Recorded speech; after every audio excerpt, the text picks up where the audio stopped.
barba, viu, Jaume? Eu tô O pessoal vendo, merece. É cara. porque hoje eu tô numa missão aqui difícil, desejar uma boa noite a todos.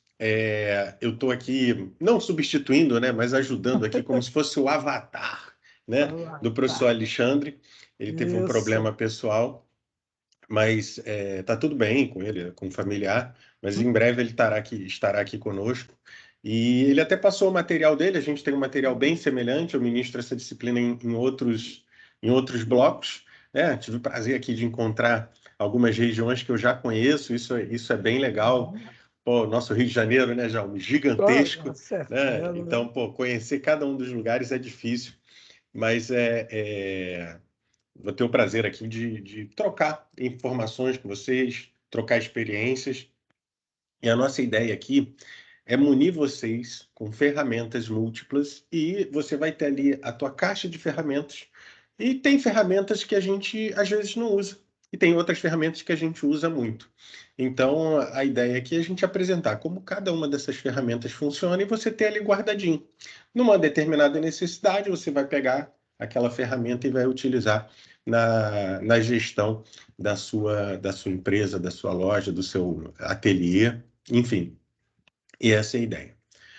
A gente conversou um pouquinho, eu conversei um pouquinho com o professor Alexandre, e ele disse que ele estava ali na curva ABC, e ele pediu para eu trazer um outro exemplo, né?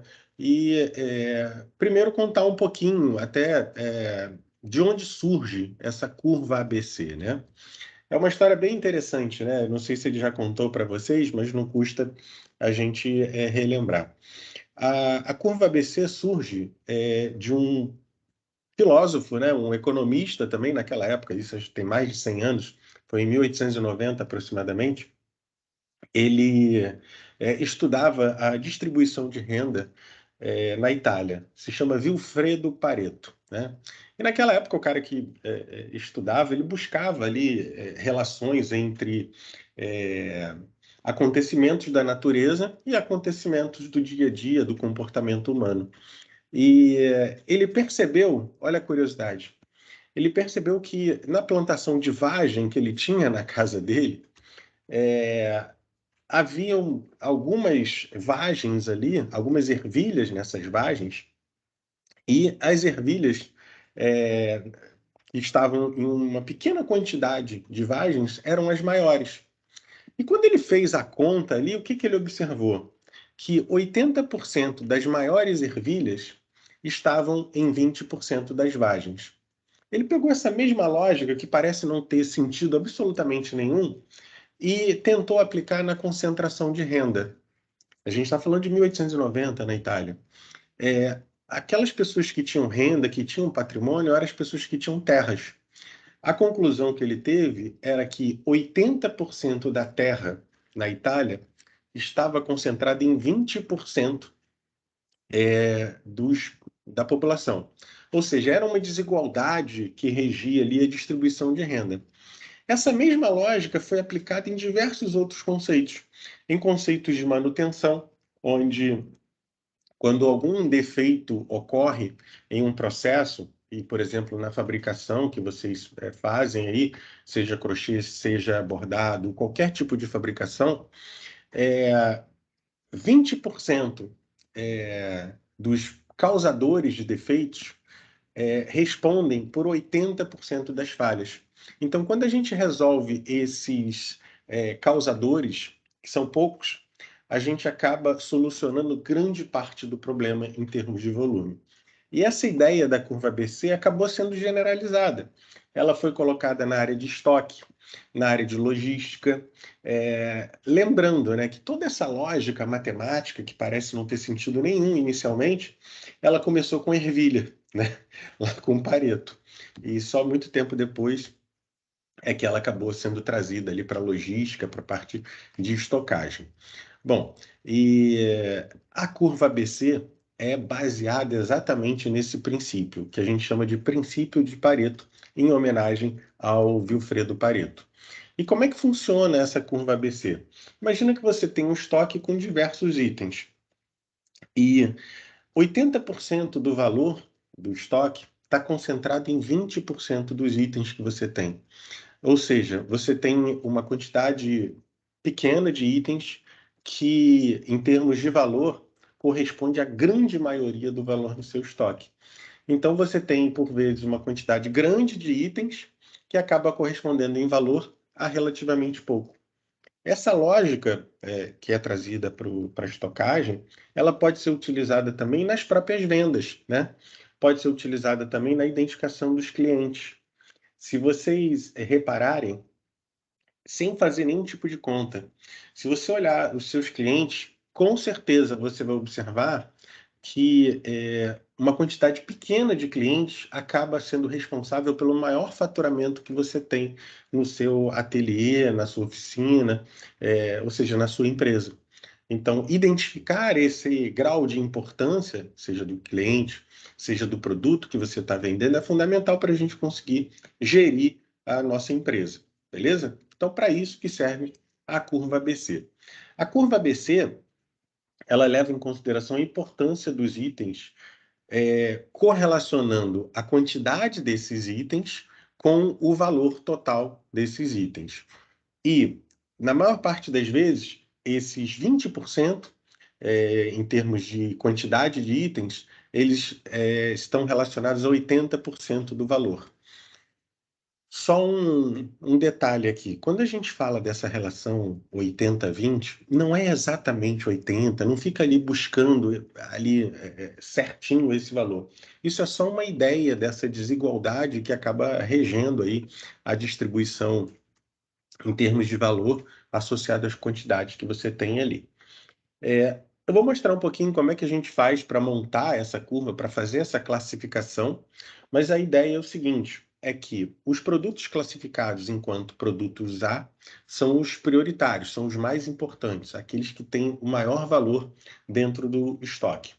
Depois você tem produtos que são intermediários, que correspondem a apenas 15% do valor. E tem aqueles produtos do tipo C, que são os produtos que têm o menor grau de importância, aquele que contribui muito pouco para o seu faturamento, contribui muito pouco para o valor ali do negócio que você esteja atuando. Beleza?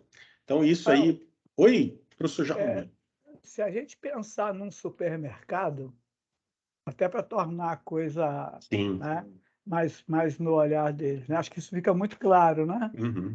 Os produtos mais caros do supermercado não é a maioria dos produtos, Sim, né?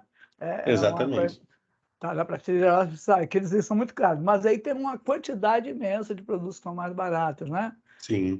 E aí isso é responsável pelo lucro da empresa, né? Acho que isso É, ajuda também.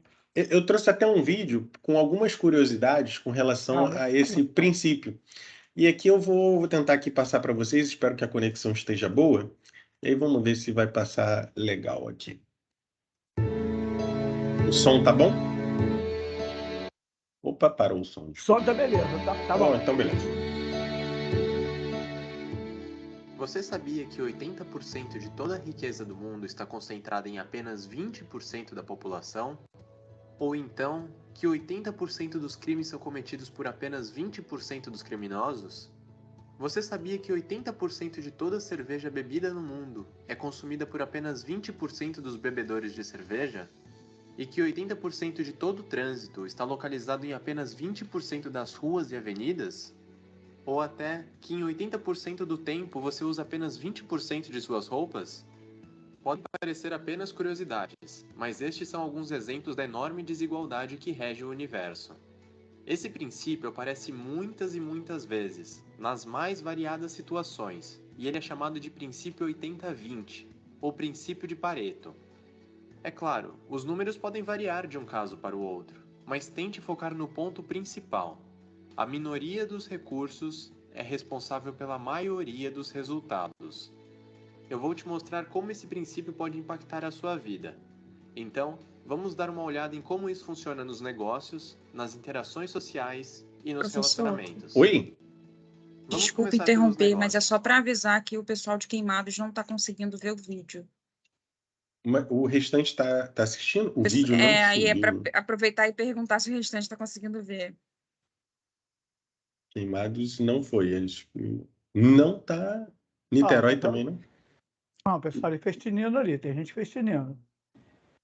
Quem tá vendo no vídeo faz tinindo pra gente saber aí. Vai, levanta o braço e faz assim, ó, tinindo. Aí, ó, todo mundo aí tá vendo, ó, tá vendo? Uai. Tá? Então talvez É? seja para destacar só a apresentação, fica mais interessante.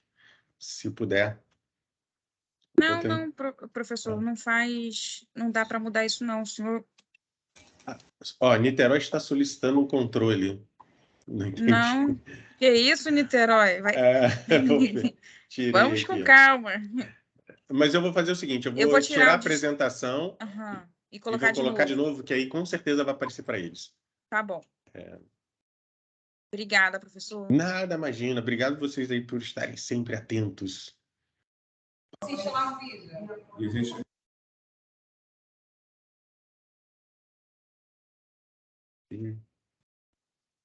Tem problema não. Bom, agora eu acredito que esteja aparecendo aí. Pedi a Queimados para fazer. Não está aparecendo? Para ninguém. Tá, ó. Para Niterói, que não estava. Santa Maria, tá legal. Agora tá legal. Agora foi tinindo. Beleza. Então vamos lá.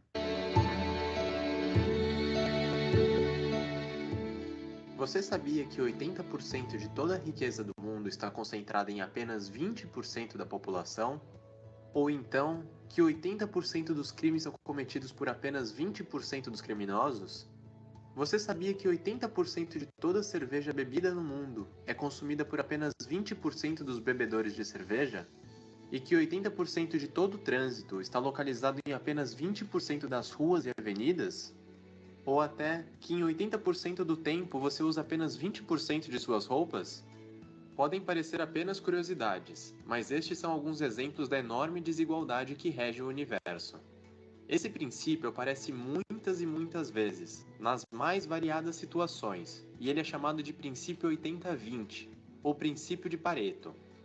É claro, os números podem variar de um caso para o outro, mas tente focar no ponto principal. A minoria dos recursos é responsável pela maioria dos resultados. Eu vou te mostrar como esse princípio pode impactar a sua vida. Então, vamos dar uma olhada em como isso funciona nos negócios, nas interações sociais e nos relacionamentos. Vamos começar pelos negócios. Imagine que você acabou de abrir um negócio. É bem provável que você esteja inundado de tarefas e trabalhos para fazer. Se você aplicar o princípio 80-20 ao seu negócio, você provavelmente irá perceber que a grande maioria das tarefas contribui de uma forma bem pequena para os resultados da sua empresa. E por outro lado, apenas algumas tarefas contribuem pela maior parte dos seus ganhos.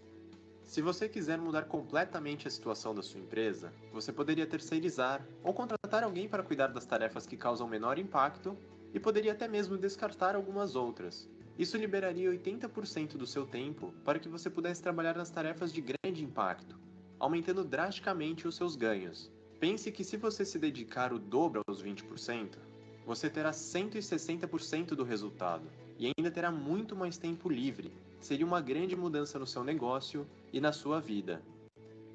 Agora vamos dar uma olhada nas interações sociais. E dessa vez, eu vou dar um exemplo da minha própria vida. Por alguns anos, eu me relacionei com muitas pessoas. Eu queria fortalecer a minha amizade com a maior parte das pessoas que conhecia, e por isso, dedicava meu tempo de forma muito parecida a todas elas. Mas o tempo foi passando e eu logo percebi que a maioria dos resultados positivos, das satisfações, das lembranças, da confiança e da felicidade que eu tinha das minhas relações vinha de apenas uma pequena parcela dessas pessoas. Com isso, eu decidi dedicar mais tempo às pessoas mais importantes, aquelas que geravam maior impacto na minha vida. Isso aprofundou ainda mais a minha relação com elas e eu obtive resultados mais positivos.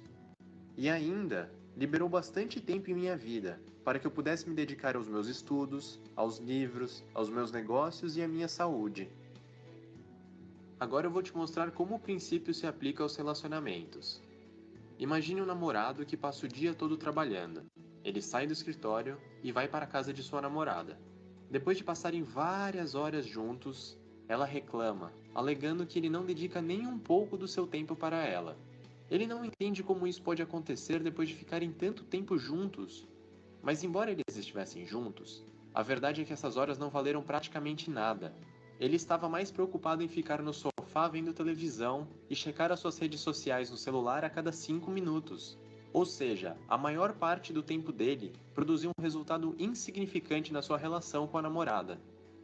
Outro namorado poderia ter chegado em casa mais tarde e ter passado muito menos tempo com a sua namorada, mas ela jamais reclamaria, porque, apesar deles passarem muito menos tempo juntos, ele se dedicou completamente a ela, e com isso, produziu um resultado muito maior no seu relacionamento e no dia de sua namorada.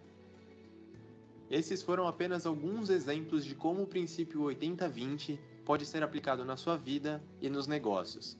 As situações são inúmeras em que você poderá utilizá-lo, mas quanto mais você conseguir, menor será o seu esforço e maiores serão os seus resultados. Bem legal, né? Não sei se vocês já conheciam esse princípio. Na verdade, ele fala um pouco dessa desigualdade que acaba regendo o mundo, onde às vezes a gente tem uma quantidade enorme de tarefas e aquela tarefa que vai gerar resultado, na verdade, ela acaba se misturando com as demais. E quando a gente consegue identificar quais são essas tarefas, quais são os produtos que realmente têm o maior grau de importância no nosso faturamento, quem são os clientes que têm o maior grau de importância, que são aqueles responsáveis pela maior parte do nosso faturamento, a gente consegue priorizar, né, a relação com essas pessoas ou priorizar a fabricação desses produtos, que são aqueles produtos que a gente consegue ter algum grau de destaque. Então, a curva ABC, na verdade, ela utiliza exatamente esse princípio dessa desigualdade no grau de importância dos produtos, que pode levar em conta o seguinte: pode levar em conta o valor daquele produto no estoque e pode levar em conta também a contribuição desse valor do ponto de vista de lucro, o que é diferente, o que depende do preço. Ou seja, não necessariamente um produto caro, você tem uma margem alta em cima dele. Por vezes um produto é mais caro, só que a sua margem de lucro é baixa. E às vezes um produto que é um pouco mais barato, ele tem uma margem de lucro bem maior. Então, identificar esses produtos é importante para a gente. A curva ABC é exatamente isso. A ideia é utilizar essa classificação, onde você vai saber quem é o produto A, quem é o produto B, quem é o produto C, e o produto A é aquele que vai ter o maior grau de importância. Como é que é basicamente essa classificação? A gente leva em consideração a quantidade desses itens no estoque, chegando até, por exemplo, 20%, ou próximo, como a gente viu ali, não é exatamente, e o valor associado a essa pequena parcela de produtos vai chegar próximo de 80% do valor total. Além disso, né, o restante, os demais itens, né, que chegam ali próximos a numa variação de valor em termos de 15%, né, ou seja, de 80% a 95%, são classificados como produtos B, né? E os produtos C são aqueles 5% em termos de valor, só que o maior volume, né, em termos de quantidade, são de produtos que não têm um valor agregado muito grande. É o exemplo que muito bem a intervenção do professor Jaume sugeriu para a gente. No supermercado. Quando você vai no supermercado, você vê que tem uns produtos que são muito caros e ali tem uma quantidade pequena desses produtos, né, muito caros, porque o estoque ia ficar muito pesado. E os outros produtos que são mais simples, que têm um valor agregado menor, que, em geral, feijão, arroz, essas coisas mais genéricas, assim, com valor agregado baixo, acaba tendo uma quantidade muito grande. Então, a ideia da curva ABC é exatamente essa identificação. Passar por aqui. Depois eu mando o link do vídeo para quem tiver interesse, é gratuito no YouTube, aí você pode assistir de novo e tentar identificar ali, né, por exemplo, a questão de 20% dos bebedores de cerveja são responsáveis por 80% do volume consumido e por aí vai, né? Essa que é a lógica. Até em termos de distribuição de tempo que você se dedica ao trabalho. Bom, isso aqui é uma pequena atividade que o professor Alexandre passou para a gente, né? Trazendo um exemplo que pode se adequar mais à maior parte dos colegas aqui. Então, a gente tem ali 4 produtos. Que produtos são esses? Bom, tem um tecido, ali a unidade do tecido vai ser em metro, né? Ou metro quadrado, pode ser. A linha, que vão ser os rolos ou cones, né? Zíper, você vai contar por unidade. E a alça, que vai ser contada em metro. Bom, cada um desses produtos tem valores ali por unidade. Então, o tecido, por exemplo, boa noite, Mambucaba. Ainda bem que vocês chegaram aí, a chuva pegou vocês no meio do caminho. Eu mando o vídeo sim, Santa Maria. Daqui a pouco eu boto até no link no nosso intervalo, das 8, eu coloco aqui no chat e aí vocês podem baixar. Beleza. E esses valores aqui por unidade, ou seja, R$ 35,00 o metro quadrado, o metro do tecido, R$ 4,00 cada cone da linha, R$ 3,00 o zíper, R$ 15,00 a alça e por aí vai. Como é que a gente consegue fazer a classificação? Primeiro, a gente tem que identificar o seguinte: qual é a quantidade desses itens que a gente tem no nosso estoque, né?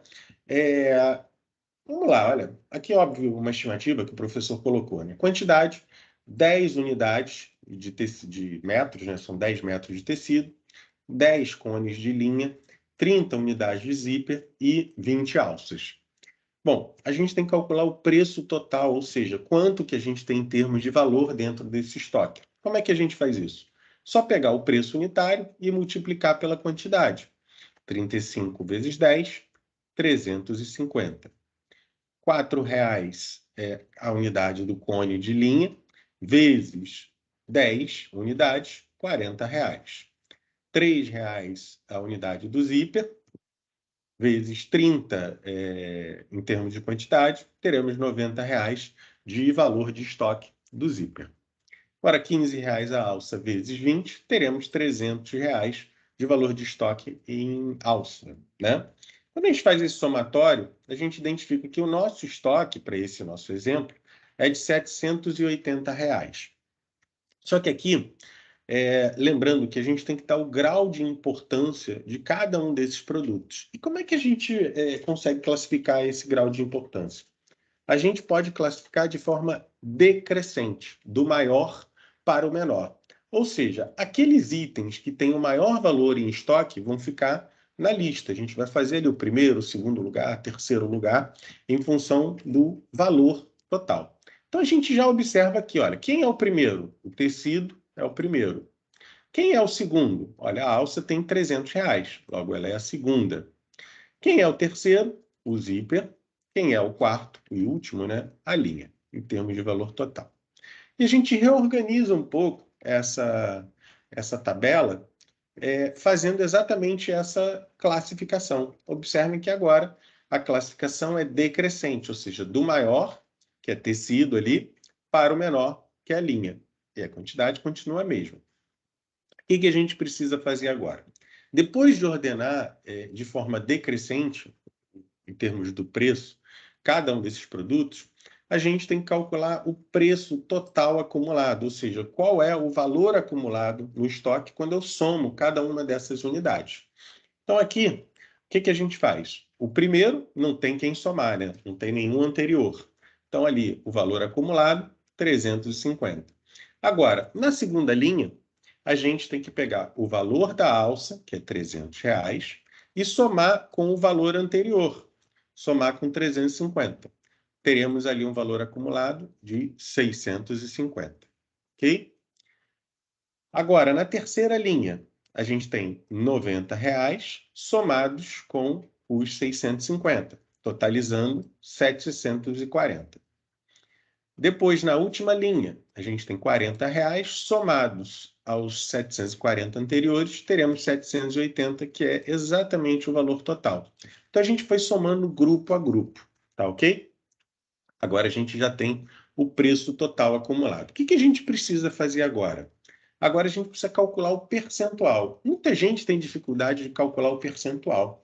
Só que a gente tem algumas maneiras para explicar como é que funciona o percentual. Você pode utilizar a regra de 3, que é em geral o que o pessoal gosta, né? Ou pode fazer simplesmente a divisão. O total no denominador, na parte de baixo da fração, e o valor que você quer representar em termos de proporcionalidade, você coloca no numerador. Então, como é que funciona isso? Bom, a gente tem aqui um total de 780, ou seja, esse aqui são os 100%. Então, ele vai ficar no fundo, o denominador, 780. E agora, eu quero saber quem é que eu vou colocar em cima. Bom, o primeiro valor que eu tenho aqui é 350. Eu quero ver qual é o percentual de 350 quando comparado a 780. Então, 350 dividido por 780 vai ser exatamente 44, na verdade, 0,4487. Ok? Fica feio de apresentar assim, não fica? Então, fica bem feio, né? O que se costuma fazer para ficar uma apresentação mais elegante? Você multiplica por 100 esse valor, né? E divide por 100. Vocês concordam que multiplicar por 100 e dividir por 100 não faz diferença absolutamente nenhuma? Já que eu estou multiplicando pelo mesmo valor e dividindo pelo mesmo valor? Só que, na matemática, a gente acaba representando essa parte aqui de baixo, esse denominador, por um símbolo, percentual, ou porcentual, né? Ou seja, dividido por 100. Então, quando eu faço multiplicado e dividido por 100, o valor tem que ser o mesmo. Só que eu represento essa parte de baixo por esse símbolo. E quando eu multiplico esse 0,4487 por 100, eu terei, na verdade, 44,87.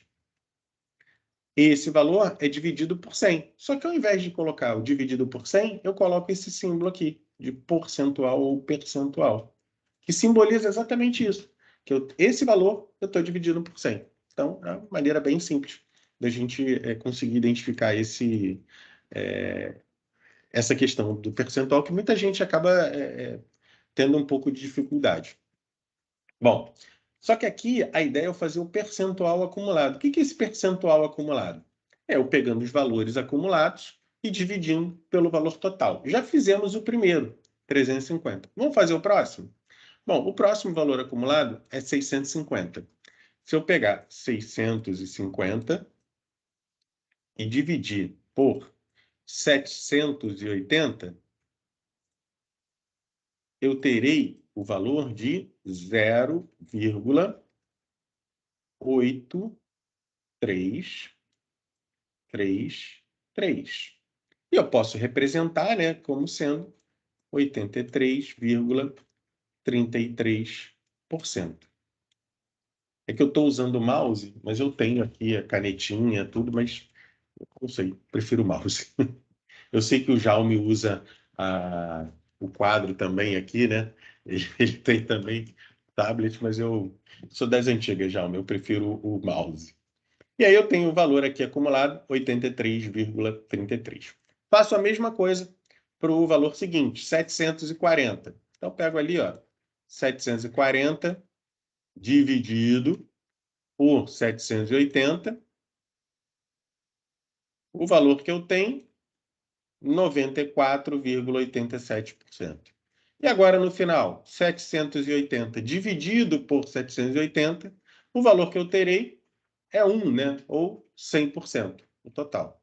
Então, consegui fazer o cálculo do percentual acumulado desses valores. Então, tem um passo a passo. São 4 passos, basicamente. Vamos fazer uma pequena revisão de cada um desses passos. Primeiro, né, é pegar o preço total e calcular o preço total de cada um dos produtos, que nada mais é do que multiplicar o preço unitário pela sua quantidade. Depois, a gente vai ordenar os produtos do maior para o menor, né? Fazer essa ordem decrescente. Fizemos já a ordem decrescente. Depois, o que a gente vai fazer? A gente vai calcular qual é o preço total acumulado, que nada mais é do que o primeiro é igual ao primeiro, o segundo vai ser igual ao valor do segundo, mais o valor anterior, tem o acumulado. Depois, o terceiro vai ser o acumulado mais o valor do terceiro, como a gente fez aqui. Vai fazendo esse somatório, e aí depois você tem como conferir se deu certo, pegando o último da linha, que tem que ser exatamente igual ao valor total que foi somado ali em termos do valor do estoque. Depois, a gente calcula o percentual acumulado de cada um deles, que nada mais é do que pegar o preço total acumulado e cada um deles dividir pelo preço total, pelo valor total. Ok? Depois, com calma, vocês em casa conseguem refazer sozinhos e ir montando. Ok? Depois, a gente usa um critério de classificação. Que critério é esse? Bom, o critério, basicamente, é o seguinte. Aqueles que têm o maior grau de importância, né, aqueles que têm um peso maior em termos de valor, você classifica em termos de A, produto A. Aqui, a gente tem vamos dizer assim, uma diferença. Até os 80%, próximo de 80%, você pode classificar como um produto A. Então, para esse caso aqui, a alça metro, em função desse valor ser relativamente alto, eu até classificaria esse produto como sendo A também, beleza? Como um produto sendo prioritário, porque ele tem um peso muito maior, né?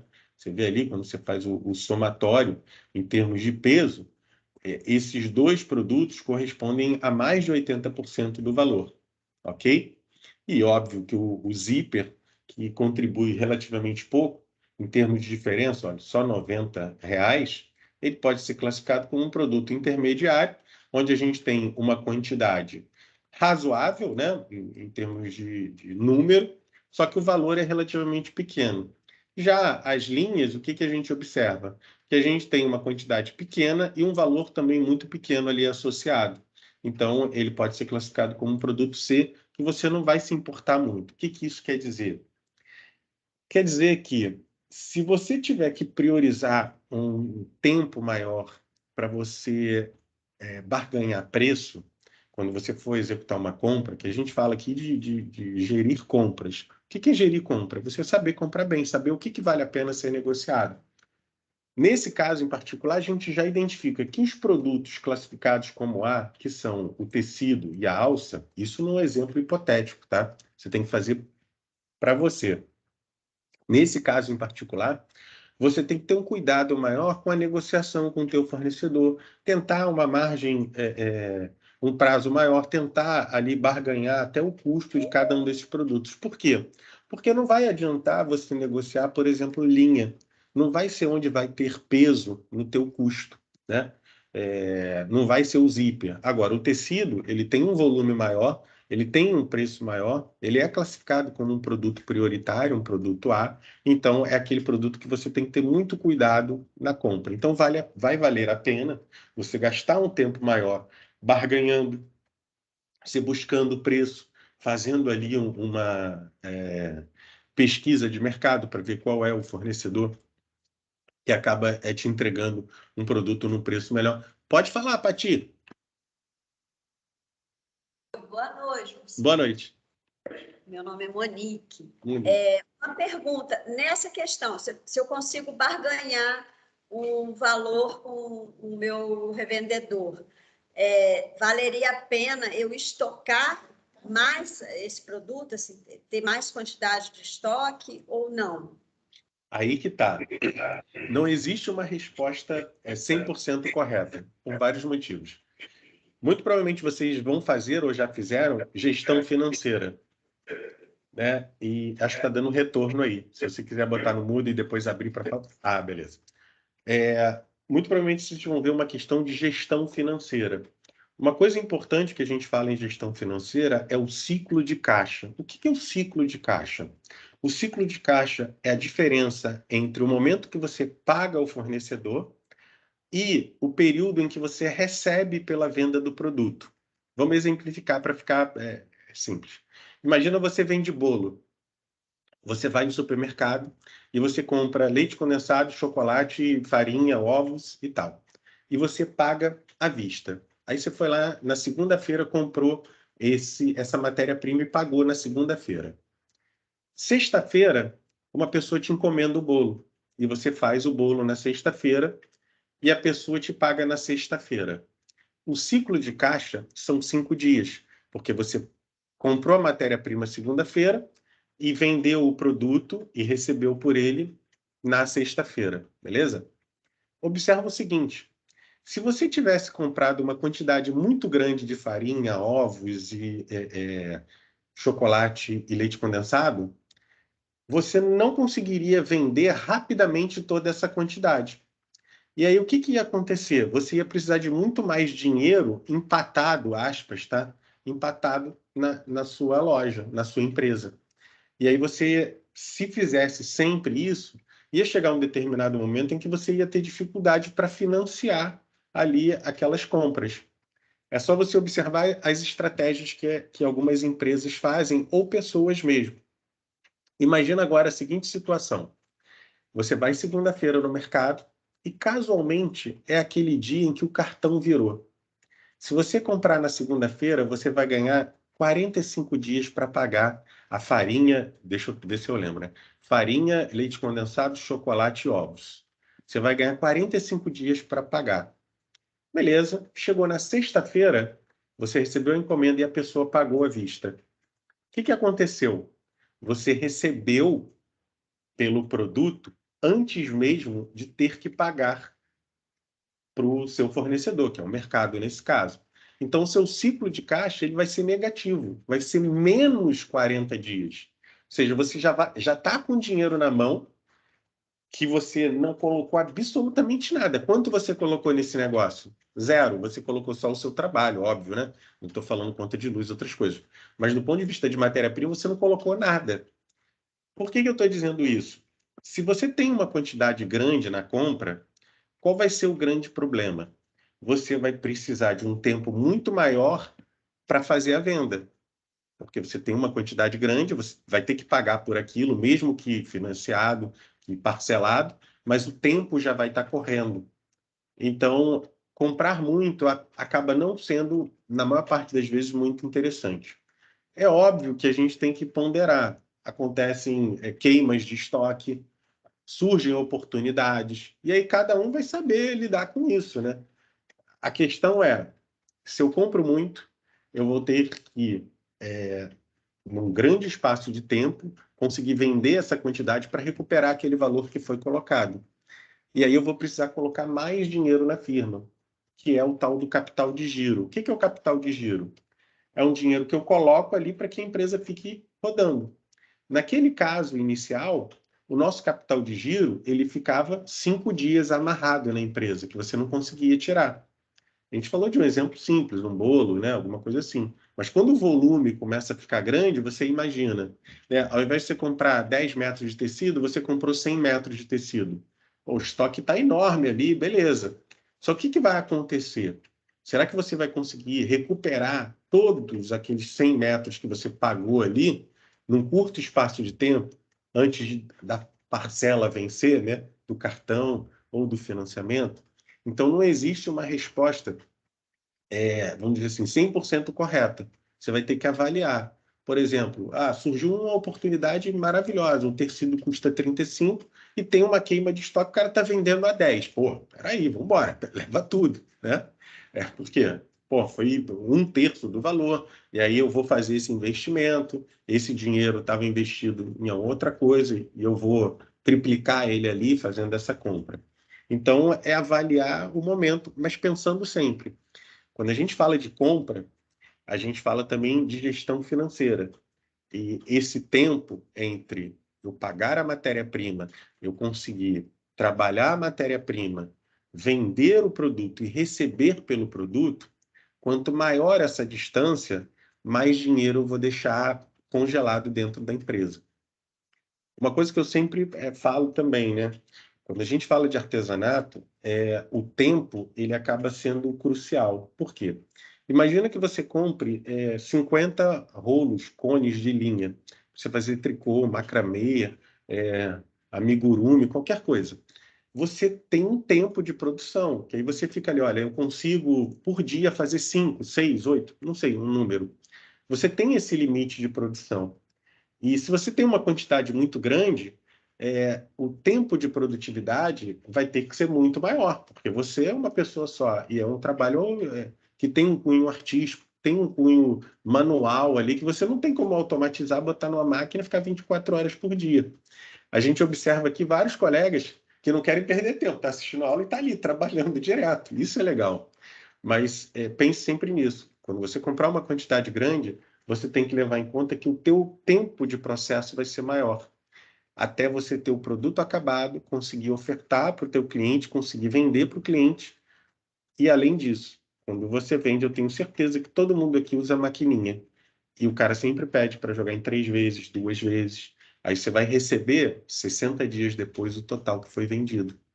Então, imagina o seguinte, eu compro hoje o meu produto. Se eu paguei à vista, é uma quantidade, eu vou produzir, levei, sei lá, uma semana para produzir, consegui vender com 20 dias desde esse momento. O sujeito comprou, ele jogou no cartão em 2 vezes.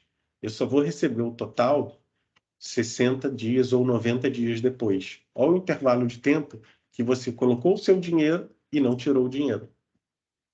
Aí você pode cair numa outra questão.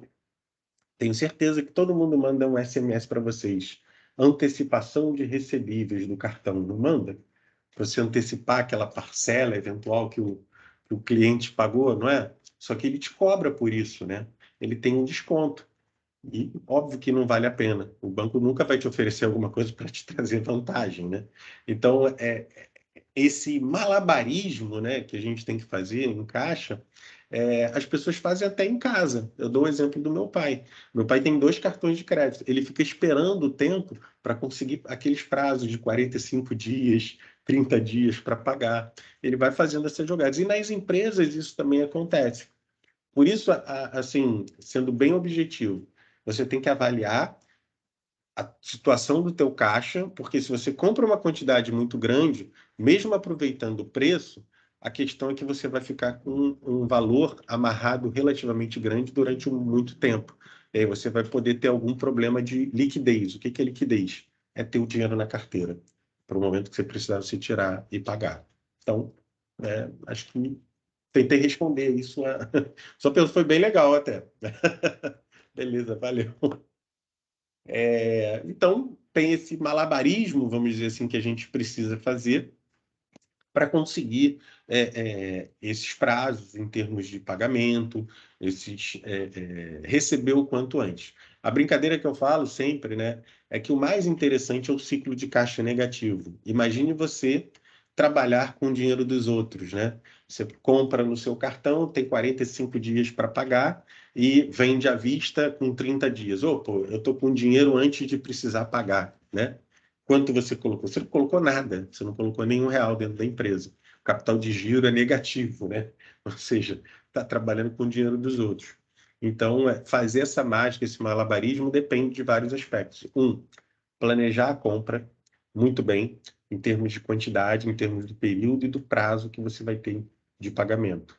Esse é o essencial. E depois o professor Alexandre vai mostrar um pouquinho para vocês como é que cada método de previsão, né, funciona nesse caso em particular. Então, falando aí, voltando para a nossa curva ABC, ela classifica o grau de importância. Lembrando que você pode utilizar essa classificação ABC para dedicar seu tempo naquilo que tem maior impacto. Os produtos do tipo A são aqueles produtos que têm um peso maior no estoque. Então, é importante que você tenha cuidado no momento da compra, porque você comprando bem, óbvio que o seu ganho vai ser maior, então vale a pena você se dedicar a isso. Já no caso aqui do produto C, não tem um volume financeiro muito grande, então você se dedicar muito tempo àquilo que não tem importância é uma perda de tempo, é uma perda de energia. Essa que é a ideia. Essa mesma lógica, ela pode ser utilizada para classificar, né, enquanto produto X, Y ou Z. O que que são esses produtos, né? Ao invés de você classificar em termos de valor, de quanto ele custa, quanto de volume eu tenho ali, você pode classificá-lo de acordo com a criticidade ou a prioridade do produto. O que que isso quer dizer? Existem produtos cuja falta do produto vai ter um impacto muito grande, né, na nossa produção, no nosso trabalho. E outros vão fazer falta, mas não vão ter um impacto muito grande.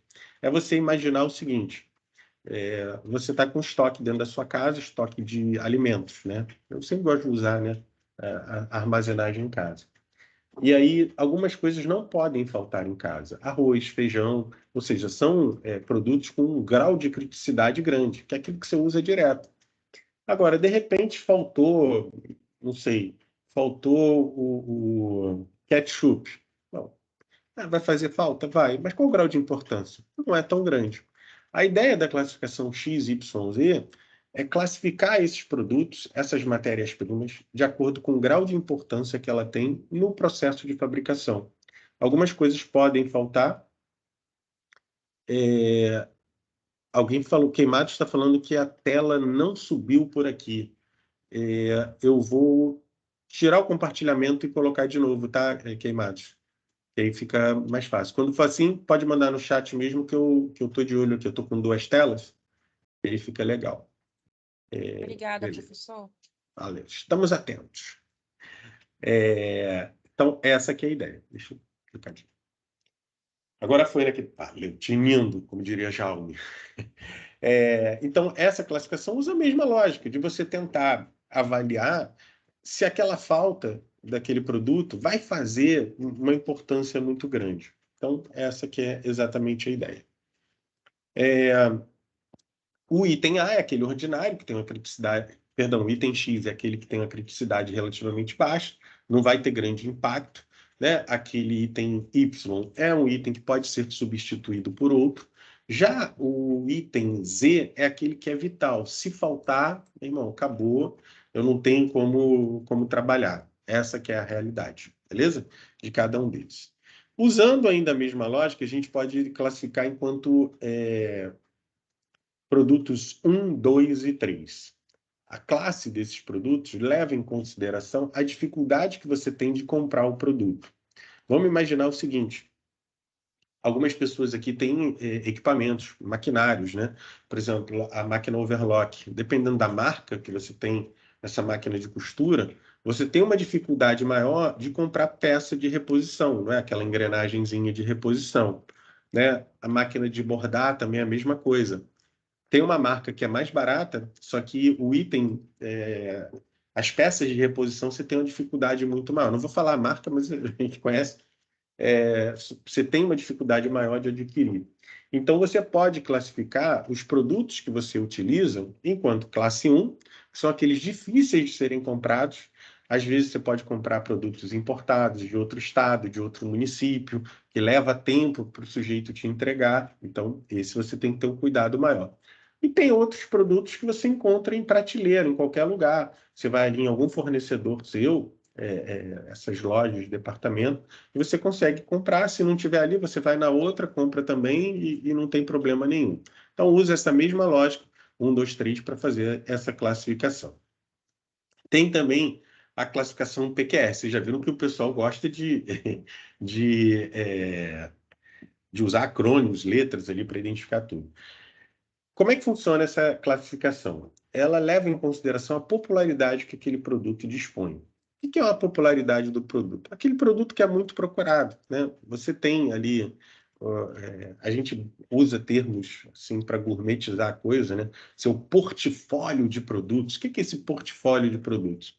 São aqueles diferentes itens que você coloca ali na sua barraca, na sua loja, para oferecer para o cliente. E, obviamente, você consegue, nessa interação pessoal, saber qual é aquele produto que tem a maior procura, saber aquele produto que está ali encostado, só acumulando poeira, e é difícil de você vender. E aí você consegue fazer essa classificação também, e depois avaliar até a atividade daquele produto.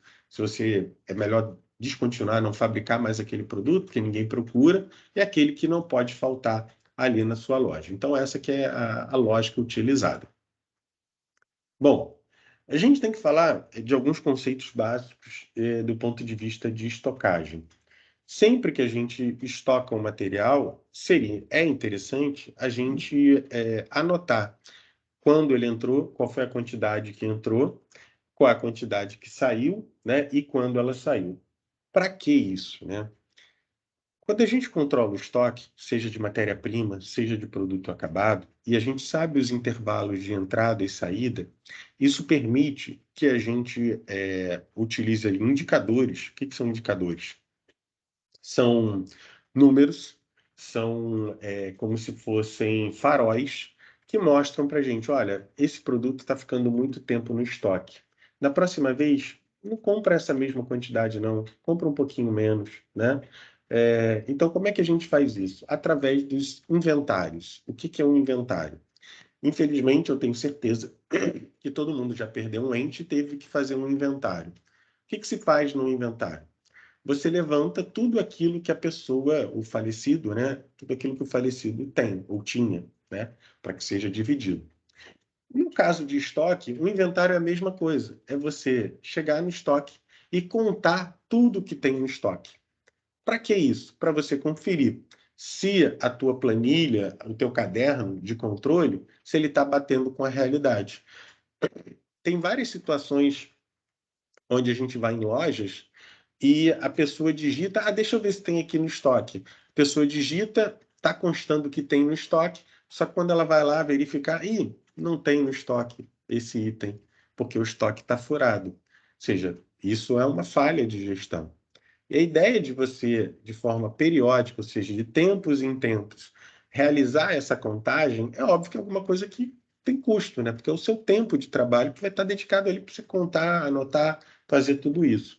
Só que, lembra que a gente fez ali a classificação dos itens por valor? Os itens do tipo A, que são aqueles itens que têm o maior peso, que é uma quantidade menor, só que em termos de valor tem um impacto maior, são aqueles que você não pode errar. Imagina só, você vende telefone, você vende iPhone, né? O iPhone 14, né? E aí você tá lá no teu controle, tem 10 no teu controle. Você chega lá no estoque, só tem 5. Pô, complicou, hein? Né? Agora, pô, você vende agulha, né? E aí você conta no teu controle e ali tem 10. Aí quando você volta lá, olha a agulha, tem 5. O impacto é bem diferente, né? Ou seja, até a forma como você controla o seu estoque vai depender do tipo de produto. Então, contar de vez em quando esses produtos mais simples, sem problema nenhum. Agora, tentar manter um controle bem rigoroso naqueles produtos que são mais importantes em termos financeiros, é o que importa para a gente, beleza?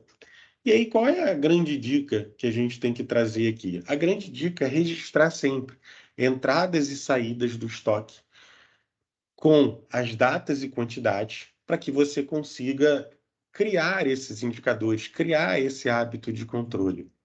Será que isso é difícil? É difícil. Por quê? Porque é chato. É muito chato você fazer a compra e anotar tudo aquilo, o que você tem em casa. Faz um paralelo. Imagina a casa de vocês e imagina você ter que chegar hoje lá na tua despensa e você ter que anotar tudo que tem na despensa. Toda aquela quantidade. Aí é X sacos de feijão, X saco de arroz, X saco de caviar, né? Aqueles pacotes de caviar, aqueles pacotes de queijo brie, aqueles pacotes de conhaque, vodka, né? Aquelas garrafas. Você tem que contar aquilo sempre. Aí, de repente, você faz compra de novo, aí você vai ter que anotar as entradas. Aí você, pô, hoje está fazendo um friozinho, vou tomar ali aquele conhaque, você vai ter que anotar que você gastou aquilo. Aquilo é chato, não é? A mesma coisa na empresa. Quando você compra, eu comprei, sei lá, 10 metros de tecido, eu comprei 30 rolos ou cones de linha, né? Do marca tal, dia tal, tem que pagar tal, o valor tal. Então, tudo isso dá muito trabalho. Só que sem isso você não gerencia. O que você vai fazer ali é um fake, né? Você não vai conseguir ali controlar as entradas, controlar as saídas, controlar quais os produtos que são aqueles que têm maior impacto financeiro, que estão, vamos dizer assim, congelando o teu dinheiro, estão amarrando o investimento ali, fazendo com que você não tenha disponibilidade de grana para fazer outras compras, para fazer outras coisas, porque ele está congelado ali, esquecido. Então, anotar essas entradas e saídas é importantíssimo. E como é que a gente faz isso? Muita gente gosta de fazer planilha, né? Eu sou um deles. Batido Alferes, pode falar. Assim, levantou a mão aí, tem a prioridade. Oi, professor. É chato, de fato, e é um processo que eu já fiz esse processo, não como ateliê, mas fiz esse processo na minha própria casa. Uhum. Eu morava em um local onde era muito difícil de você ter a mercadoria disponível com facilidade. Então, você tinha que ter estoque, né? porque você não tinha reposição rapidamente.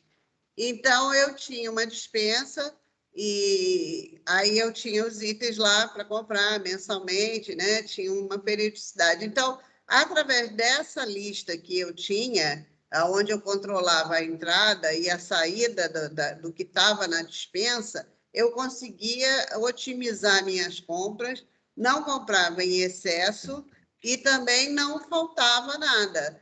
Quer dizer, foi um processo muito interessante de ser feito, embora fosse trabalhoso. Era só um exemplo que eu queria Não, dar. mas é exatamente isso. Quando eu falo de estoque, de empresa, você usa a mesma lógica que você usa em casa.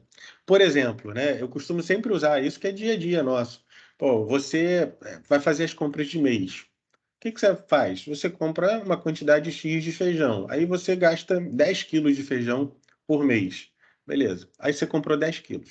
Chega no final do mês, ao invés de consumir 10, você consumiu 5. Você só gastou 5 quilos. O que que você vai fazer? Olha, ao invés de eu consumir 10, eu estou consumindo 5. Então, eu não vou comprar mais essa quantidade toda, eu vou reduzir a quantidade. Então, esse é um ajuste contínuo. Quando você faz o planejamento de compras, você leva em consideração o quanto você consumiu antes, o quanto você pretende consumir. Você vai acertar? Muito difícil. Só que a ideia é você errar por pouco. Imagina o seguinte, né? Isso é um fato real. Quando veio a pandemia, eu fiz as compras para os meus pais. Meu pai tem 74 anos, minha mãe 70, e eles vão ao mercado toda semana, 2 vezes por semana. Não me perguntem o que que eles fazem. Quando veio a pandemia, meu pai me dava a lista e eu ia para o mercado e fazia as compras. A minha mulher estava achando que eles estavam sustentando outra família, porque quando a gente levantou o freezer, tinha 35 quilos de peito de frango, aquele sassami. Falei, cara, eles estavam se preparando para uma guerra civil, cara. Ou seja, pro caso dele, assim, ficou aquilo ali, ele foi consumindo, eles comem bastante, tá? Mas ele foi consumindo e por aí vai. Mas pensa o seguinte, ele gastou um dinheiro em 35 quilos de frango, mais ou menos isso, né? Que ficou literalmente congelado ali. E se ao invés disso, ele tivesse comprado, sei lá, 5 quilos, depois, tá acabando, eu compro mais 5, depois eu compro mais 5, depois eu vou comprando na medida da necessidade. Não é muito mais inteligente? Você não gasta bem menos? Porque imagina, pô, ele comprou 35 quilos, ainda tem outro gasto, né? Armazenamento, que ninguém pensa nisso, né? Meu pai tem 3 geladeiras, são 2 pessoas que moram lá. 3 geladeiras, com freezer e tudo. Não sei, óbvio que é outra época, onde você tinha ali a compra do mês, você ia lá e comprava. Você repara que as geladeiras estão diminuindo, né? Todo mundo faz compras numa periodicidade maior e numa quantidade menor. Por que isso? Porque é a forma mais inteligente. Hoje não tem, como a colega de Pati Dolfetti falou, dificilmente aqui na região metropolitana, vamos dizer assim, você tem dificuldade de adquirir algum item. Você vai pedir, vai demorar mais de 3 dias, 4 dias para entregar, né? É difícil, pode ter uma exceção ou outra. Então, planejar essa compra requer que você conheça o seu histórico, requer que você saiba quanto eu gastei nesse período, né? Faltou, sobrou, e você vai fazendo esses pequenos ajustes. É exatamente o que vocês já fazem, né? Que a maior parte das pessoas faz em casa quando vai fazer compras no mercado. Você compra a quantidade de arroz, de feijão que você espera gastar. Se você não gastou aquilo tudo, na próxima compra você vai comprar um pouquinho menos. Se faltar e você tiver que ir novamente no mercado, você vai comprar um pouquinho mais e vai fazendo esses ajustes ao longo do tempo, comprando aquilo que é essencial, sem aquela compra excessiva, para que você congele ali os 35 quilos de frango durante sei lá que período, e óbvio, fique sem recursos para investir em outras oportunidades. Então, essa que é a lógica. Eu queria aqui fazer aquele intervalinho. Geralmente vocês fazem intervalo o quê? De 10, 15 minutos? Como é que é, Júlia? Professor, normalmente são 10 minutos. Tá ok, então. Só que, então, eu queria ver com o senhor se, por acaso, existe a possibilidade da gente terminar a aula, né? Dar um intervalinho, né? Para o pessoal que está Sim, acostumado a fazer esse intervalinho, mas se a gente consegue terminar um pouquinho antes da aula, sim, né? Dadas as circunstâncias dessa chuva tão sim. forte, para não Beleza. atrapalhar o pessoal na hora de voltar, né? Não, tranquilo. Olha, a gente pode voltar daqui a 10 minutinhos, então 8h13, e aí eu consigo terminar 8h35, 8h40, tá bom para todo mundo? Legal. Tinindo, faz... Ô, Jaume, faz tinindo. Então a gente vai cumprir exatamente. São 8h03, 8h13, a gente volta e quando der 8h35, 8h40, a gente vai ter terminado o conteúdo que o professor pediu para hoje. Tá bom? Então Tá até bom, daqui a professor. pouquinho. Obrigada. Obrigado, Júlia. A você, querida.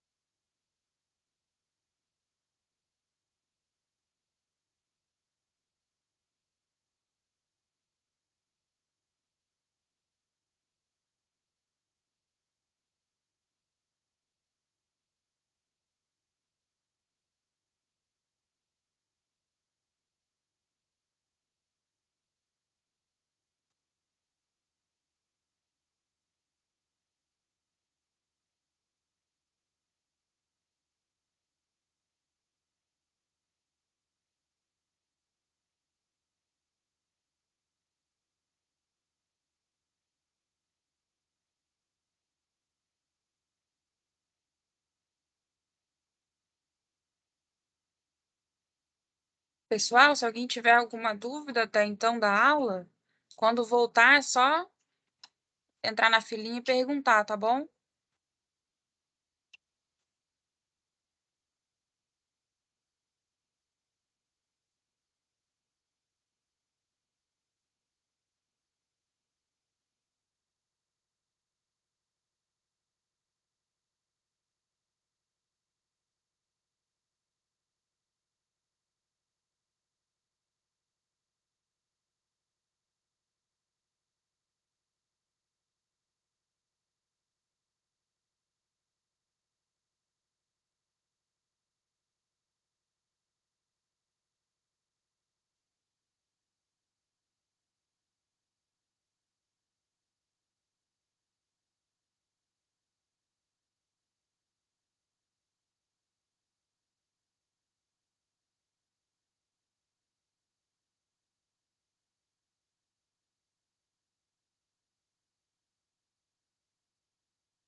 Vamos lá, né, pessoal?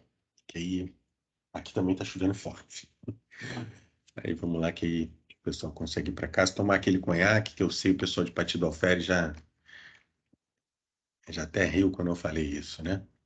Bom, então a gente já estava falando um pouquinho sobre a importância de fazer esses registros de entrada e saída de cada um desses materiais, o tempo e quantidade, para quê? Para a gente conseguir fazer a previsão em termos das compras, né? Se a gente sabe o quanto a gente gastou em um determinado período, a gente consegue tentar, minimamente, prever a quantidade que vai ser gasta à frente. Então, imagina a mesma coisa, a mesma lógica que você utiliza na sua casa. É exatamente essa que deve ser utilizada para fazer essas predições. Agora, sempre que a gente anota as entradas e saídas, o que acaba acontecendo?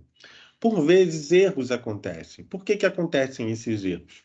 Seja porque a gente contou errado, seja porque um determinado produto pereceu, ele estragou, você jogou fora, seja porque ele foi subtraído eventualmente, isso infelizmente acontece. Mas a gente chega num conceito aqui de estocagem que a gente chama de acuracidade. Acuracidade tem esse nome bonito, é um nome que vem um termo que vem da matemática, que significa você ter cuidado em realizar alguma coisa, né? A acuracidade dentro do processo de estocagem nada mais é do que a sua capacidade, vamos dizer assim, de fazer a conta com bastante cuidado e chegar muito próximo do valor real. E como é que a gente faz para calcular esse valor, né, de acuracidade em um processo de inventário, de levantar os dados? A gente faz isso levando em consideração qual é a quantidade de informações que são corretas, que a gente fez ali, naquele levantamento, pela quantidade de itens que foram ali verificados. E faz exatamente essa razão. Quantidade de itens corretos e quantos itens, na verdade, existem ali, né? Fazendo essa razão, essa divisão, 3.000 por 3.200, você vai ver 93,75%. Isso quer dizer o seguinte, que eu me aproximei muito do total, eu quase acertei tudo. Aqui, nesse último exemplo, olha, a quantidade de informações que estavam corretas, 3.000, e qual era a quantidade de itens que foi verificado, foi contado na mão? Foi 3.010. Eu errei por pouquinho, então eu fiquei 99,65 de acuracidade. Ou seja, o meu processo de controle, ele foi quase na perfeição, foi bem preciso, com uma alta acuracidade. Esse é o conceito que a gente traz aqui também. Bom, agora vamos chegar aqui num um pequeno cálculo, não se assustem, né? É o cálculo do ponto do pedido. O que é esse cálculo, né? Para que ele serve? Imagina o seguinte, imagine o seu estoque como sendo uma caixa d'água, ok? E quando você olha para essa caixa d'água, tem um marcador de nível nessa caixa d'água. Só que essa caixa d'água ela não tem a entrada dela, é você que coloca. Você coloca com balde, tá? Imagina essa situação. O estoque como sendo uma caixa d'água sem entrada e que você deva preencher essa caixa d'água com os baldes, beleza? Agora é o seguinte, você tem um nível dessa caixa d'água que você monitora a altura da água dentro dela. Seria interessante se você soubesse qual é o nível a partir do qual você tem que ir lá buscar balde para encher essa caixa d'água novamente, ou abrir a torneira para encher essa caixa d'água. Esse nível, a partir do qual você tem que ir lá buscar o balde, abrir a torneira para entrar água, é chamado de ponto do pedido. Quer dizer o seguinte, imagina também você na sua casa e você tem no teu depósito, né, 5 quilos de arroz. E aí você fala o seguinte, olha, eu gasto 1 quilo de arroz por dia. Imagina isso. E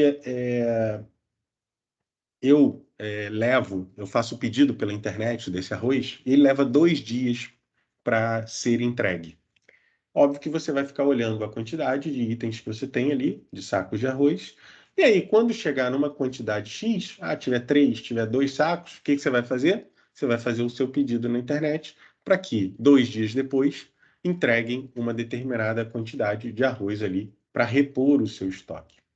Então, de novo, essa quantidade é o ponto do pedido. E como é que funciona para calcular isso? É uma formuleta relativamente simples. É você pegar a média de consumo que você tem por dia, multiplicado pelo tempo de reposição em dias. O que é esse tempo de reposição em dias? É quanto tempo depois de você fazer o pedido, o seu fornecedor vai te entregar esse produto. Isso pode ser 0, pode ser 1, pode ser 3, pode ser 5. Então, vai variar para cada um dos produtos e para cada um desses fornecedores que você dispõe. Beleza?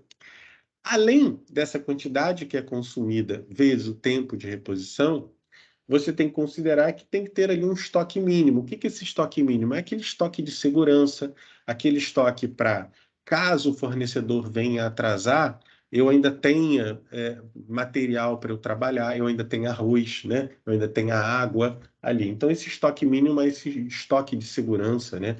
Que é utilizado como um recurso que você pode pegar caso haja um atraso na entrega desse material. Então, vamos imaginar agora uma seguinte situação. Imagina que você consuma ali 3 rolos, 3 unidades de rolo por dia de linha para crochê. Então, você gasta 3 por dia. Sendo que você faz a compra e o seu fornecedor ele leva 7 dias para ele te entregar. Beleza? E você ainda quer manter um estoque de segurança guardadinho ali, para caso venha acontecer algum problema, algum atraso, você ainda tenha como continuar trabalhando. E essa quantidade de estoque mínimo ou estoque de segurança é de 6 unidades. Com essa lógica, a gente consegue calcular, com essas informações, a gente consegue calcular o ponto do pedido, que nada mais é do que quanto eu gasto por dia, vezes quantos dias demora para entregar o meu pedido, mais o meu estoque de segurança, que é caso a coisa dê errado, eu ainda tenho como repor. Então, a gente vai ver o seguinte, 3 vezes 7, 21, mais 6, 27. 27 rolos é o meu ponto do pedido. Então, eu estou lá com o meu estoque com 50 rolos. Aí, num dia, gastei 3, no outro dia mais 3, e fui andando, fui gastando, até que, quando eu contei, eu vi lá que tem 27 unidades. O que eu vou fazer? Aquele momento em que eu conto e tem as 27 unidades, eu vou ter que fazer o pedido para o meu fornecedor. Beleza? E a gente vai ver depois qual é a quantidade que deve ser pedida inicialmente em função disso. Então, a ideia do ponto do pedido é funcionar como se fosse um nível e eu observo aquele nível no estoque, chegou naquele nível, é a hora de eu fazer o pedido para repor aquela quantidade. Então, uma das dicas que a gente tem que dar aqui é o seguinte: para você realizar todas essas contas, para você ter esses valores e conseguir de maneira inteligente otimizar a sua compra, você comprar uma quantidade que não seja muito, para que o seu custo seja alto, o seu ciclo de caixa seja grande, e não seja pouca, para que você falte para você realizar o seu trabalho e que você toda hora tenha que ir no mercado, ir no fornecedor para realizar a compra, você tem que ter esse meio termo, né? Para conseguir, vamos dizer, ter o melhor resultado possível com os recursos que você dispõe. Para que isso aconteça, você tem que ter esse número anotado. Você tem que regularmente ter isso. E por que eu digo isso, né? Hoje, você tem muita facilidade. Você, com o celular, você consegue anotar o que entra, o que sai. Você tem como buscar as notas. Você tem como ter controle de absolutamente tudo. Planilhas eletrônicas, você consegue fazer isso. Mas será que só isso basta? Eu digo, não. Por quê? Eu estou fazendo uma obra e eu adoro planilha, né? Sempre gostei de fazer o controle da planilha. Estava monitorando os custos, o que entra, o que sai, pô, quanto é que eu paguei, pô, quanto é que vai ser o vencimento no cartão e por aí vai. Estou fazendo a obra. Então, 2 meses de obra eu perdi completamente o controle. E a sorte é que a obra é perto do meu pai e eu entrego as notas e meu pai vai fazendo.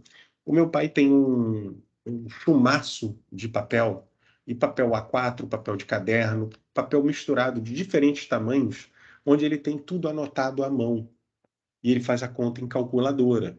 Meu pai não usa computador e meu pai não tem celular. Tá? Ou seja, você vê o nível de tecnologia que ele usa, tá? Ele não tem WhatsApp, não sabe mexer, ele não sabe nada assim de informática. No entanto, com o recurso que ele tem, com o papel, com o caderninho e aquela calculadora muito simples, o resultado que ele obteve foi muito melhor do que o meu. Porque eu me perdi, eu não tive regularidade, eu não tive aquele ímpeto de controle, né? Para anotar as entradas e as saídas, óbvio, a gente fala de tempo, a gente coloca desculpa, ah, não, porque eu tenho outras coisas a fazer e por aí vai.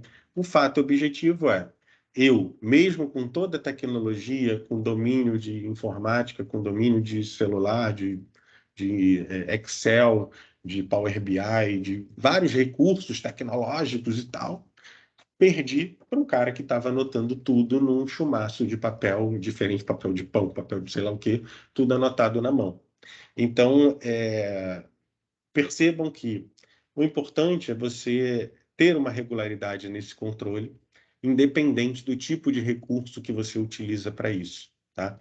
Então, mesmo que você desconheça aspectos tecnológicos, planilhas eletrônicas, fica lindo e tal, mas não é isso que resolve. O que resolve é você monitorar esses dados e anotar ali com certa regularidade cada um desses dados, para que depois você consiga avaliar. E aí eu trago uma frase de um importante pesquisador, né, da área de gestão, da área de administração, que é o William Deming. Ele fala o seguinte: você não consegue gerenciar aquilo que você não consegue medir.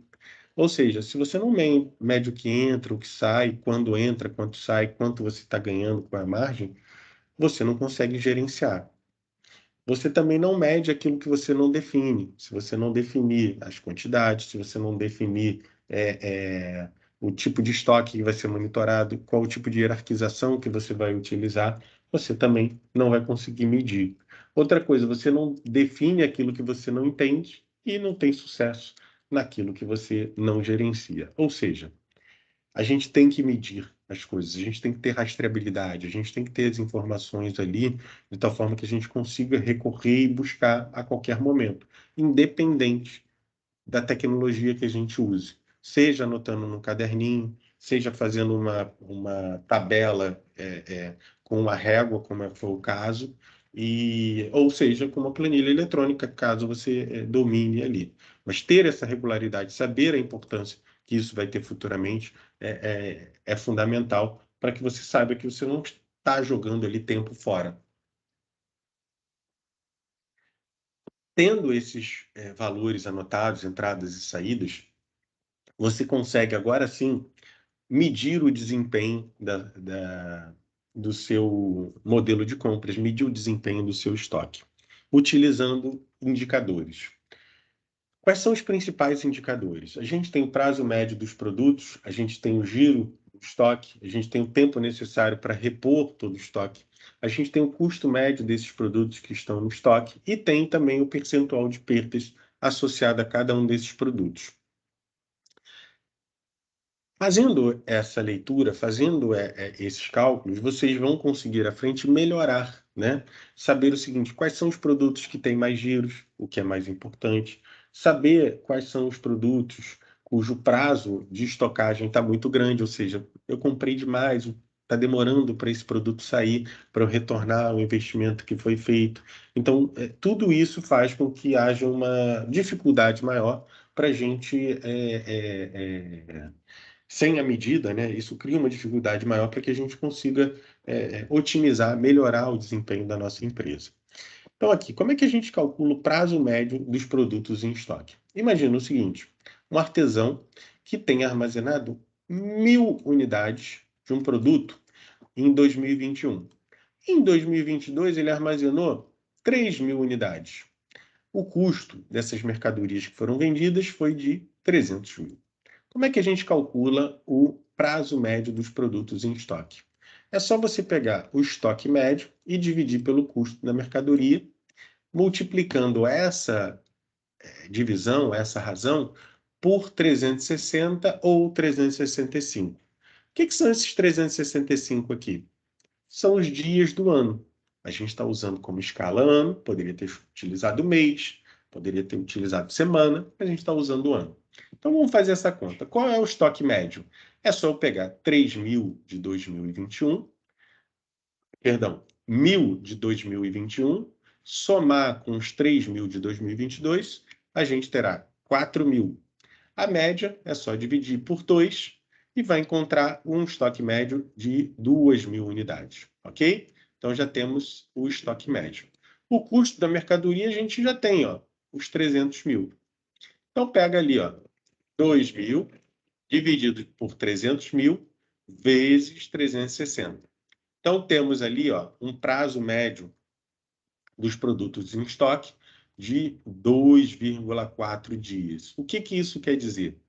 Quer dizer que, quando um produto entra no meu estoque, 2,4 dias depois, ele está saindo. Ou seja, eu tenho um certo giro, uma certa atividade nesse produto. E eu consigo comparar diferentes produtos, sabendo o seguinte, olha, quando eu termino uma mercadoria e disponibilizo ela para venda, em quanto tempo essa mercadoria é vendida? Se ela é vendida rápido, o que isso quer dizer? Quer dizer que eu estou retornando o meu valor rapidamente. Ou seja, eu tenho que dar maior prioridade na produção daquela mercadoria cujo prazo médio de estoque, prazo médio que ela fica disponível para compra, seja o menor. Isso quer dizer que eu estou conseguindo gerar. E aquelas que têm um prazo médio alto, o que eu faço? Eu tenho que criar alternativas para diminuir esse prazo. Eu mexo com preço, eu mexo com propaganda, com impulsionamento de internet. Tem várias opções para fazer isso, beleza? Um outro dado que a gente tem aqui é o giro no estoque. O que é o giro no estoque? É o número de vezes que aquele estoque vai zerar e vai voltar a preencher. Como é que a gente faz isso? Pega a quantidade vendida, né, número de vendas, e divide pelo estoque médio. Usando aquele mesmo exemplo anterior, onde a gente tinha 1.000 unidades e 3.000 unidades no outro ano, o estoque médio vai ser de quanto? 1.000 mais 3.000 dividido por 2, 2.000. Sendo que, quantas unidades foram vendidas? Bom, foram vendidas 6.000 unidades.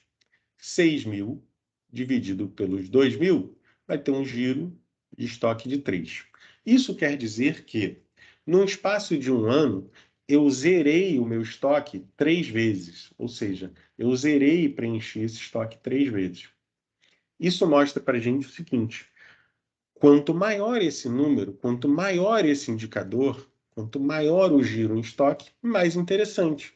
Quer dizer o seguinte, pô, toda hora que eu coloco um produto ali, ele zera, eu coloco de novo, ele zera, eu coloco ele de novo, ele zera, ou seja, eu estou ganhando cada vez mais. Eu estou sempre girando o estoque, estou fazendo circular a mercadoria, estou fazendo valor ali, estou gerando valor em cima daquela mercadoria que eu disponho ali. Outro ponto aqui, para a gente calcular também, o tempo necessário para reposição. O que é esse tempo necessário para reposição? É de quanto em quanto tempo eu consigo preencher esse estoque, né? Como é que eu faço isso? Eu pego o número de dias no período que eu estou avaliando, aqui em ano, né? Ou seja, 365 dias, e divido pelo número de giros. No caso anterior, a gente teve o giro de 3, ou seja, ao longo do ano, o estoque zerou 3 vezes. Então, mostra aqui que o tempo necessário para repor o estoque é de 122 dias. Isso quer dizer o seguinte, que se eu colocasse hoje o estoque totalmente preenchido e eu não colocasse nenhuma entrada, em 122 dias esse estoque ia ter terminado. Beleza? Basicamente essa que é a ideia. Ok? E agora eu quero levantar uma bola para depois ser cortada pelo professor Alexandre, que é o seguinte.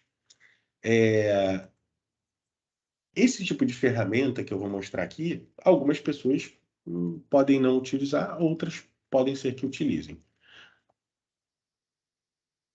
Vocês já repararam quando vocês vão numa loja de material de construção, em particular na área de tintas,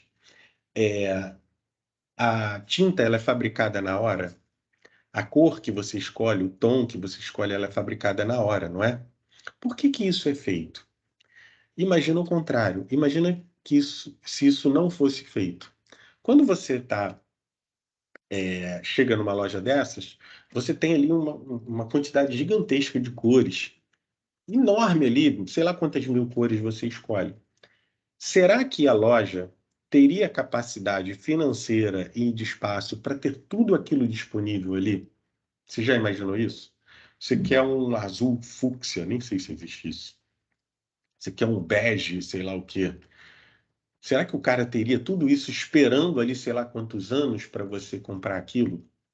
Observe o seguinte: a quantidade de opções de tinta foi aumentando ao longo do tempo e aumentou vertiginosamente depois que as empresas conseguiram fabricar a tinta apenas no momento em que o cliente escolhe a cor, ok?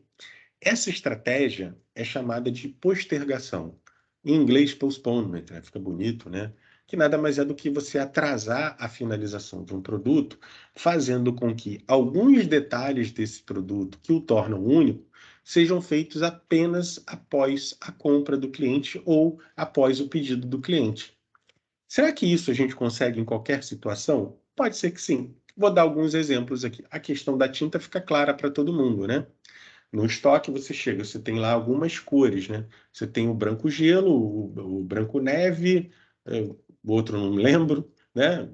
Aí tem tinta base d'água, tinta de óleo, tinta óleo base d'água, PVA e por aí vai. E acrílica, ou vinil acrílica, mas são poucas as variedades de tipo de tinta. Só que a cor que está ali é o quê? Branca. A cor que ele tem ali é branca. E aí, se você quiser uma tinta azul, o que ele faz? Pega aquela tinta branca, coloca umas gotas de pigmento azul, pigmento cinza, não sei o quê, e aí tem aquele tom que você escolhe só depois de você pagar. Porque se você desistir, aquela tinta ali foi jogada no lixo, né? Porque dificilmente alguém vai querer a mesma cor que você. Então, isso acontece no caso das tintas. Vou dar um outro exemplo onde isso acontece, que permite a personalização do produto. Havaianas. Alguém já foi na loja das Havaianas? Sim, né? Você já viu que você compra a Havaiana azul, amarela, verde, não sei o quê, e você chega e escolhe ali qual vai ser o pin que você vai colocar. Não sei nem se o nome daquilo é pin, né?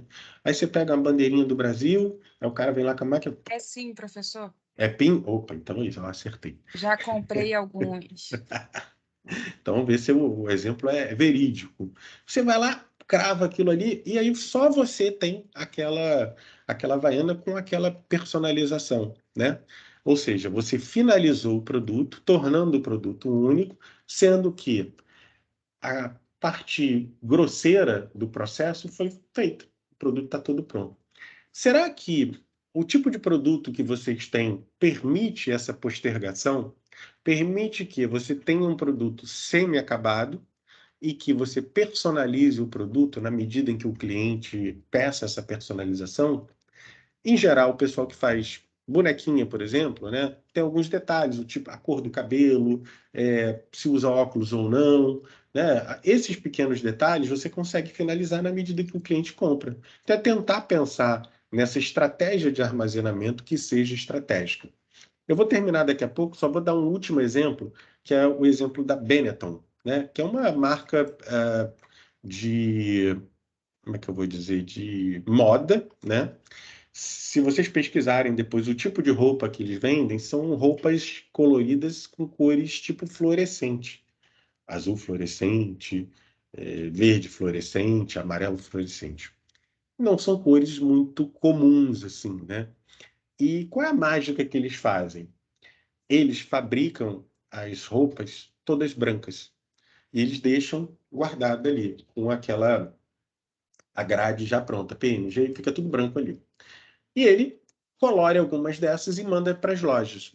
Ele só vai colorir o restante na medida em que ele observe no mercado a demanda. Pô, tá vendendo muito azul.